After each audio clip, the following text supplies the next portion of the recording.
Rétablir l'ordre par tous les moyens possibles. Était-ce bien ça l'intitulé exact des consignes? Dans le commissariat central du 15e arrondissement, Yvan et un de ses collègues, pistolet en main, désespérément seuls et attendant des renforts débordés, se barricadent face à la trentaine d'individus hostiles sans leader apparent qui leur font face.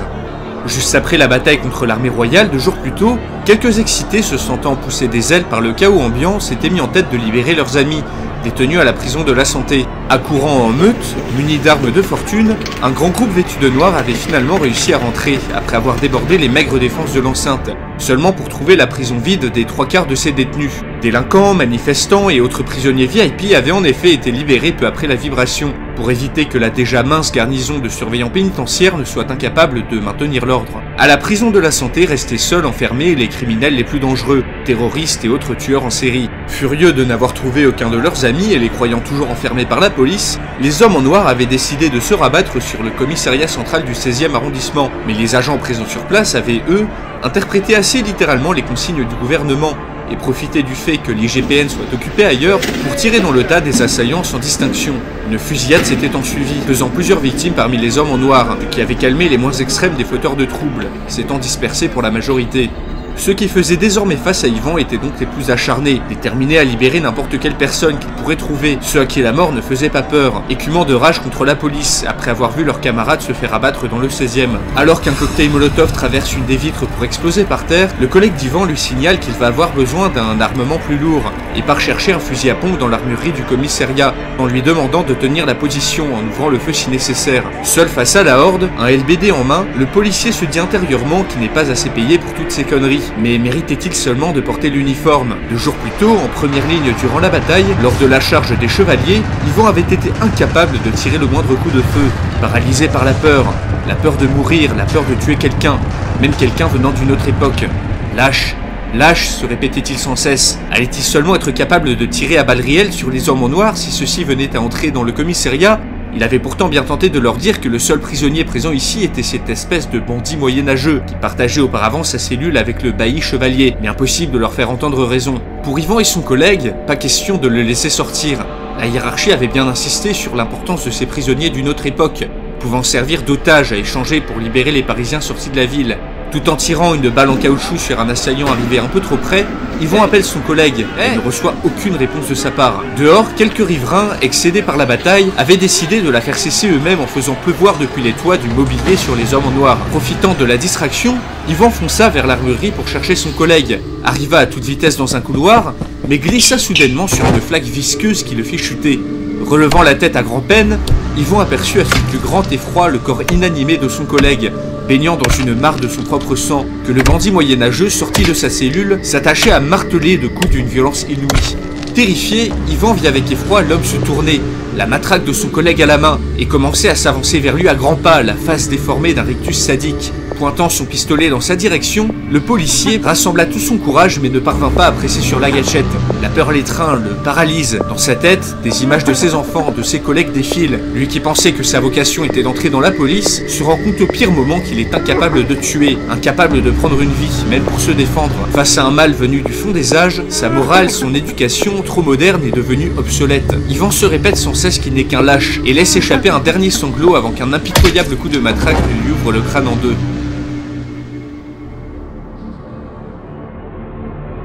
Devant le corps toujours convulsif d'Yvan, l'écorcheur, essoufflé, laisse échapper un soupir satisfait. La journée commence bien, se dit-il. J'aurais pourtant pensé que mes geôliers, gisant désormais morts devant lui, tentent de se défendre un peu plus. Les temps sont durs et ces coqueberts n'auraient de toute manière pas pu survivre bien longtemps. Entre les mains du seigneur de Créteil qui le pourchassait lui et sa bande depuis des lustres, un brigand comme l'écorcheur aurait fini pendu dans les 12 heures. Les gens de cette ville, bien que disposant d'un armement impressionnant, semblaient plus crédules et moins endurcis que ses contemporains. Eh bien, tant pis pour eux. 3 minutes plus tard, les hommes en noir, face au commissariat, virent en sortir un homme couvert de sang. Ne reconnaissant pas un policier, mais un prisonnier, ceux-ci s'empressèrent de l'acclamer, poussant l'écorcheur à leur adresser un signe de la main tout en se fendant d'un grand sourire. Peut-être que ces drôles de gens vont pouvoir m'aider, se dit le bandit, ravi d'enfin tomber sur une troupe amicale.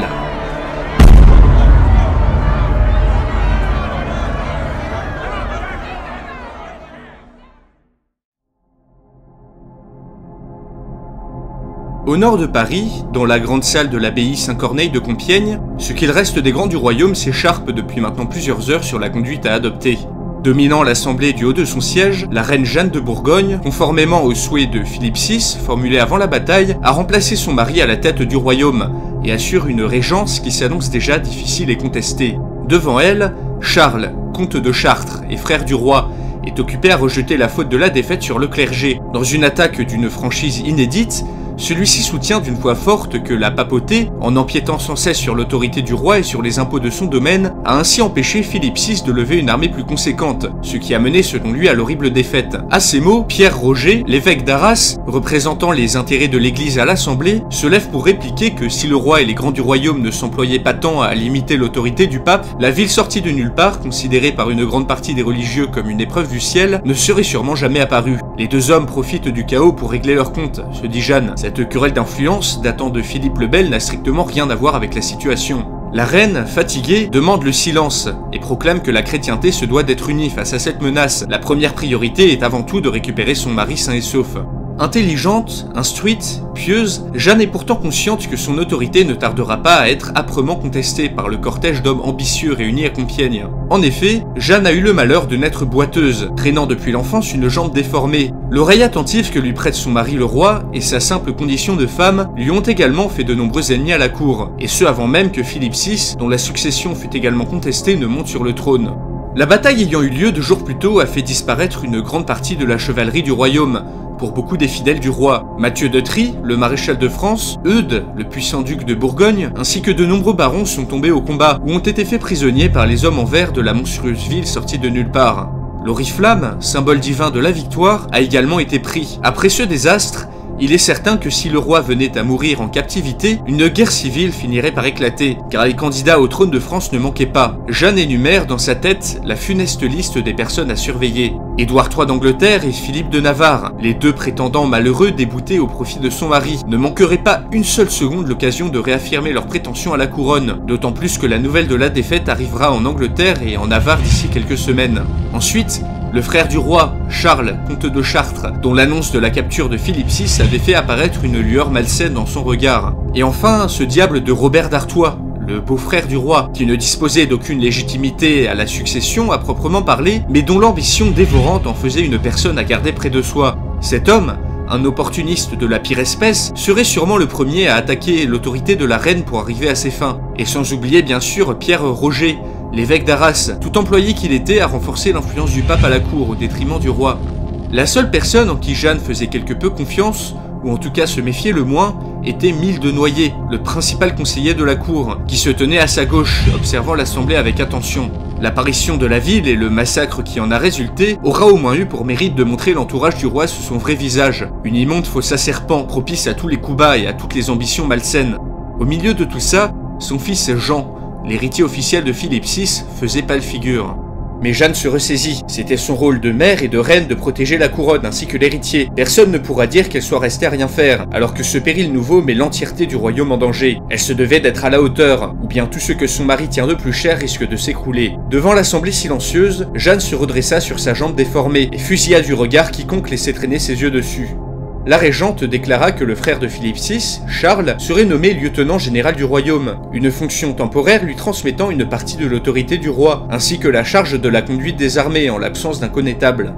La proposition semble être acceptée par la plus grande partie de l'Assemblée, à la plus grande satisfaction de la reine. Par cette nomination, Jeanne entend réaliser 3 choses. Garder intacte l'autorité de Philippe VI à travers son frère, envoyer un message au clergé en nommant un fervent partisan de la suprématie du pouvoir royal sur le pouvoir religieux, et enfin, garder Charles près d'elle, afin de contrer plus facilement les ambitions mal placées qu'elle a cru déceler dans son regard. Satisfaite, Jeanne peut enfin clore cette interminable assemblée, qui reprendra le lendemain, afin de gérer les questions relatives au remplacement d'une administration décimée. Alors que l'abbaye s'endort, l'archevêque Guillaume de Trie, inconsolable depuis la mort du maréchal de France, son frère, prie depuis bientôt une journée entière dans la chapelle, et n'entend pas le cavalier qui sort par la porte principale, s'enfonçant dans l'obscurité. Porteur d'un message de la plus haute importance, le coursier galope à bride abattue vers la ville d'Avignon, résidence du pape Jean XXII. Piégé depuis 2 jours dans un profond sommeil, fait de terribles cauchemars et de rêves enfiévrés, Philippe VI émerge enfin de sa léthargie. Ouvrant difficilement les yeux, allongé sur le dos, le roi voit apparaître une voûte, une croix entourée de vitraux. Alors que son cerveau se remet progressivement en marche, le roi reconnaît là les motifs très particuliers ornant la résidence des moines bénédictins de Cluny. « Je suis en terrain familier », se dit le roi. « Mes hommes ont dû me récupérer après la bataille. » Mais quelque chose cloche. Déjà, l'hôtel de Cluny se situe dans le quartier latin, à l'intérieur de Paris. Et ensuite, la voûte qu'il a sous les yeux semble affreusement vieille et usée par le poids des siècles. En tout cas, bien plus que dans ses souvenirs. Le roi se redresse d'un coup sur son lit, faisant voler d'un grand mouvement des poches de perfusion intraveineuse qui s'arrachent de son bras. À l'autre bout de la salle, le roi aperçoit dans l'embrasure d'une porte un petit cortège de personnes, et à sa grande surprise, le bailli royal d'Étampes, Renaud Desmazis. Philippe VI, conservant sa dignité à toute épreuve, exige de savoir où et par qui il est retenu prisonnier. Dans le jardin du musée médiéval de Cluny, le président Jean-Marc Lemayeux vient d'apprendre que le roi s'est réveillé. C'était une bonne idée de le soigner dans un endroit lui étant vaguement familier. Encore une suggestion de ce médiéviste, ce Auguste, un homme affable mais qui mettait tout de même le président mal à l'aise. Les 2 jours après la bataille furent intenses mais instructifs. Déjà, le général Armand de Clary-Chanteau se tenait toujours à ses côtés, malgré la mise en pièces de son illustre ancêtre, fauché par une grenade lors de la bataille porte de Clignancourt. En théorie, cet événement aurait dû provoquer la mort ou la disparition du général, ce qui n'est pas arrivé. Par un phénomène toujours inconnu, les décès et les déplacements suscités par l'arrivée de Paris au Moyen-Âge ne semblaient pas avoir de conséquences directes sur eux. Disposant enfin d'un exemple pratique, les scientifiques tentant de comprendre l'origine de la vibration avaient émis l'hypothèse de l'existence d'une réalité parallèle, dans laquelle Paris avait été téléporté on ne sait comment. Ensuite, au chaos initial de la catastrophe avait enfin succédé, partout dans Paris, un ordre bienvenu. Pour éviter tout incident supplémentaire avec les moyenâgeux, les abords de la ville avaient été vidés, et les survivants s'étaient pour la plupart regroupés vers les quartiers intérieurs. L'assaut des forces royales avait eu au moins le mérite de servir d'électrochoc, pour les Parisiens qui pensaient encore que tout reviendrait à la normale. La maire de Paris, Danielle Cousteau, avait, elle, été placée en détention après sa monumentale erreur d'avant la bataille, qui aura coûté la vie à des centaines de personnes. Jean-Marc savait qu'elle ne pensait pas à mal, mais se devait de mettre un terme au désordre et à l'insubordination pour faire face à la crise. Il avait ordonné qu'on la jette en cellule et que personne ne lui adresse la parole en attendant son procès. Une punition qui avait marqué son entourage par sa brutalité, mais le président ne voulait plus, ne pouvait plus transiger. Le calme revenu avait facilité le décompte des survivants. En proportion, il avait été estimé que les morts et les disparus suite à la vibration et aux événements ultérieurs atteignaient entre 30 et 50% de la population parisienne, et ceux qui restaient avaient peur, faim et soif. La bataille avait également épuisé une partie des réserves de munitions de la ville. Tout avait été réquisitionné, armuriers, stocks de la guerre froide, et même pièces à conviction et armes de contrebande. Les armes à feu présentes dans Paris étaient la seule défense valable pour la population, qui n'aurait sûrement pas fait long feu une épée à la main. Il fallait donc les économiser à tout prix, en attendant de trouver un moyen d'en fabriquer plus. De toute manière, il fallait absolument s'entendre avec le roi, à la fois pour garantir la survie des Parisiens en manque de nourriture, mais également pour ne pas regarder se détruire à petit feu l'époque dans laquelle il venait d'arriver. Guerre de 100 ans, peste noire, famine, les temps à venir seront troublés. Et si Paris peut aider le royaume de France, et l'Europe, à surmonter cette épreuve tout en conservant la paix, alors le président pourra considérer qu'il a réussi sa mission. Il était de toute manière bien trop tard pour empêcher les Parisiens d'influer sur cette époque, donc autant essayer d'améliorer la situation pour tout le monde. Jean-Marc Lemayeux se trouvait peut-être un peu trop optimiste, mais ses entrevues avec le bailli royal Renaud Desmazis, sorti de sa cellule depuis plus de 2 jours, l'avaient quelque peu rassuré. Loin de l'image qu'on se fait de la mentalité médiévale, le bailli s'est révélé être un homme courtois, instruit et rationnel, bien que très religieux pour les standards modernes. Celui-ci avait, à la plus grande surprise des historiens-interprètes, assimilé quelques mots de français moderne durant sa détention et émis le souhait de continuer son apprentissage. Le président n'oubliait pas que le bailli avait décapité un militaire, ce qui était grave, très grave, mais cet homme était à ce jour sûrement la seule personne disponible pour servir d'intermédiaire avec le roi, raison d'état oblige. Renaud Desmazis ne fut pas long à comprendre que les Parisiens, tout comme lui, n'avaient aucune idée de comment et de pourquoi ils étaient arrivés là. Il fut un peu plus dur de lui expliquer que le Paris moderne n'était que la version futuriste du Paris qu'il connaissait, et que les 2 versions étaient séparées d'environ 700 ans. Pour le bailli, il n'était pas forcément inconcevable qu'un futur distant soit ramené dans le passé, car c'était sûrement une œuvre, une épreuve divine, et qui était-il pour questionner les voies du Seigneur? Et puis, concernant Paris, la simple vision de la cathédrale Notre-Dame avait suffi pour le convaincre qu'il était bien dans un Paris changé. Mais paradoxalement, il lui semblait impossible que les Français modernes soient les descendants des gens de son époque. Pour le bailli, Les deux n'avaient strictement rien en commun, si ce n'est la langue, éloignée et proche à la fois. Les tenues, proprement ridicules pour les femmes et pour les hommes, l'attitude, le physique, la taille, affirmer que les uns étaient les ancêtres des autres lui paraissait tout proprement fantasque. Selon lui, seuls les prêtres modernes ressemblaient vaguement aux prêtres qu'il connaissait. Mais ce qui s'avéra impossible en revanche, c'était de satisfaire sa grande curiosité envers les objets modernes qui s'offraient à son regard. Agrafeuse, prise électrique, lavabo, le bailli demandait à ce qu'on lui explique l'utilité et la fonction de chaque chose, ce qui était très difficile, étant donné les limitations linguistiques du latin et du vieux français. Renaud Desmazis était particulièrement fasciné par l'aspect et la texture du papier, considérant chaque feuille comme un objet de grande valeur. L'aspect très lisse des murs semblait aussi grandement lui plaire. La nourriture, par contre, lui faisait horreur. Il trouvait le vin acide et la viande fade, même si l'aspect des plats et des couverts provoquait manifestement chez lui une fascination que sa dignité lui empêchait de montrer trop visiblement. En somme, Renaud Desmazis était comme un enfant dans un magasin de jouets, et le petit cortège d'historiens qui l'accompagnait n'avait de cesse de lui montrer de nouvelles choses, juste pour pouvoir observer la moindre de ses réactions, même si le bailli n'en comprenait l'utilité qu'une fois sur 10. Ses sorties dans la rue avaient été limitées afin d'éviter qu'il ne soit débordé par le trop-plein d'informations. Lors de ces brèves promenades, Renaud Desmazis avait particulièrement insisté pour savoir si les nombreux gens de couleur qu'il apercevait dans la rue étaient tous de bons chrétiens, la pratique religieuse semblant apparemment plus importante pour lui que la couleur de peau. Mais la présence visible des églises dans la ville avait semblé le rassurer, et il dut partir du principe que dans le Paris moderne, l'ensemble des habitants étaient de fervents religieux. Les historiens et le prêtre qui l'accompagnait, gênés, n'avaient pas répondu à ces interrogations, mais avaient pris note de la remarque, qui pourrait préfigurer d'un gros problème lors des négociations avec le roi. L'annonce de la bataille avait par contre fait s'envoler toutes les bonnes dispositions du bailli, et celui-ci avait insisté pour aller veiller au chevet de son roi. Le président l'avait autorisé, en espérant qu'il serait capable d'expliquer à Philippe au moins une partie de la situation, et qu'il serait également capable de l'apaiser, malgré le massacre de sa noblesse. Durant les négociations qui s'annonçaient, le président comptait demander d'immenses quantités de nourriture pour que les Parisiens restants puissent survivre. Profondément inquiet, Jean-Marc Lemayeux se dit à raison que ce qui se jouera dans les prochains jours, au sein du musée médiéval de Cluny, pourra décider du sort de millions de personnes.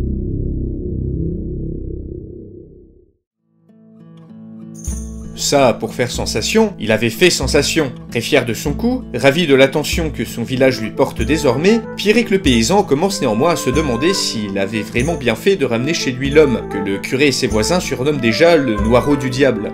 Peu après le réveil de Marc, ramené par Pierrick de la Forêt, le curé était arrivé en trompe devant la maison du paysan, brandissant d'une main un fouet, de l'autre un crucifix, et pointant un index décharné vers le nouvel arrivant, l'accusant d'apporter la mort avec lui, et l'enjoignant de quitter les lieux. Mais le réunionnais, contre toute attente, avait pu se souvenir de l'éducation religieuse de ses parents, et s'était mis à genoux en effectuant signe de croix sur signe de croix. Le curé, étonné que ce singulier personnage puisse être un si fervent chrétien, comprenant ces quelques mots de supplication, malgré qu'il soit issu de la ville satanique à la grande tour de fer, s'était retrouvé face à un cas de conscience inédit. L'homme s'était présenté, et s'appelait Marc, un prénom porté par un des plus grands saints de l'église. Stoppé net dans sa croisade, le curé avait décidé d'aller consulter son évêque, pour savoir si, oui ou non, les habitants de la ville en question étaient païens ou religieux, et s'il fallait appliquer avec eux les règles de la charité et de l'hospitalité. Pour sûr, se dit Pierrick, cet homme possède une couleur de peau qu'on ne voit que rarement dans la région, généralement lors du passage de marchands d'esclaves orientaux. Mais n'ayant que faire de ces considérations pigmentaires, le paysan avait profité de ce répit pour enfin mettre en œuvre son plan, l'œuvre de sa vie, l'entreprise qui le sortirait, lui et sa famille, définitivement de la misère, c'est-à-dire la collecte, l'utilisation et la vente des objets magiques pêchés dans le fleuve. Entraînant un Marc terrifié à sa suite, Pierrick passa devant ses poules, son cochon et sa femme, entouré par ses enfants curieux, pour lui présenter sa demeure, constituée d'une pièce unique, d'un foyer, d'une table, de 6 chaises et d'une grande paillasse. Plus loin, près d'un métier à tisser, reposait toute la fortune du paysan. Marc manqua de s'étouffer en détaillant la pile d'objets mis à sécher à cet endroit. Des bouteilles en plastique, des emballages et des sacs poubelles, des boîtes de conserve, une poussette, une roue de Vélib, un caddie plein de livres trempés et même un tuyau ayant très sûrement appartenu il y a bien longtemps à un scooter. Très fier de lui, Pierrick, d'un large mouvement de bras, présente à Marc le tas d'objets magiques qui fera sa fortune, avant de lui envoyer une bourrade virile et amicale qui le fit sursauter.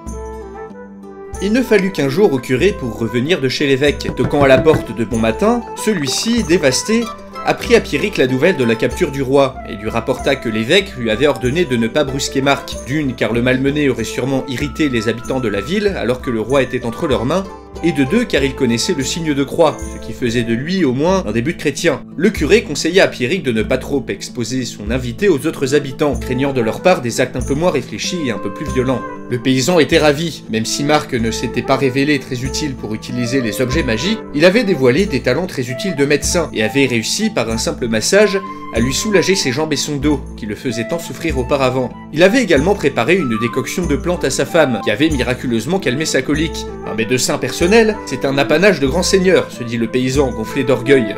Le soir, au moment de s'endormir, dans la même paillasse que toute sa famille, Pierrick se félicita d'être tombé sur un homme aussi utile.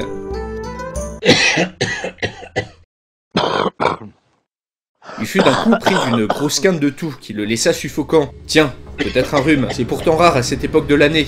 Heureusement que le médecin est là, se dit-il, il me guérira demain. » Marc, couché juste à côté de Pierrick, fixe le plafond, toujours aussi terrifié. Son métier de médecin, son sens de l'improvisation et l'éducation de ses parents l'ont peut-être sauvé pour le moment, mais pour combien de temps? Allongé sur cette paillasse puante, sale et démangée de partout, le réunionnais réalise avec horreur que la toux sèche de Pierrick pourrait très bien avoir été déclenchée par un invité non annoncé, pourtant venu avec lui. Une grippe moderne, ayant muté durant des centaines d'années, contre laquelle l'organisme des gens du Moyen-Âge pourrait très bien être incapable de se défendre.